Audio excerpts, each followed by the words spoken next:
ball that knocked down borders for children that only knew life as a circumference within their circumstances, where race meant radius. You got us to read Toni Morrison's Bluest Eye, and oh my, how I became your little marine peel. Set off a room full of ninth graders with a squill. You made learning something we could enjoy.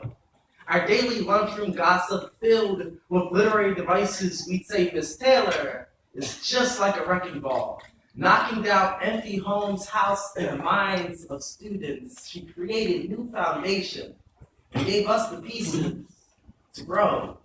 Mr. Smith was more like an instruction manual from IKEA. He could never make things easy. And he often had tacky jokes in the forms of presentations. He'd say, I always encourage getting high off knowledge. And we would all laugh at him and not with him, but we loved what he could teach us.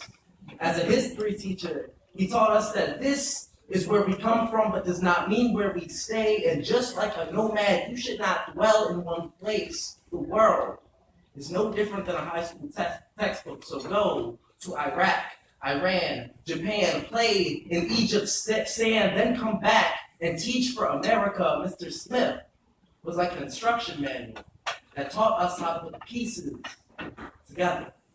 Mr. Daniels was every student's brick wall, even when his needed rebuilding even. Ready to listen, ready to feel the pressure of heavy heads of students that didn't know what the future would look like. We had him for speech class. He'd say to us, feet spread apart, face steady.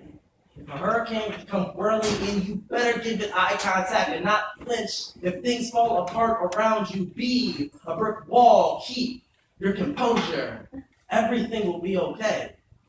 Then there was Mr. Miazga, the one that opened the door to this passion. As I began etching myself into calligraphy, he introduced me to James Baldwin. And I've been wanting to write my story ever since in hopes that I could teach the youth, teach some of you to be open with truth. Mr. Miazga was like a roof. And with that final piece, I felt just like a home. Thank you.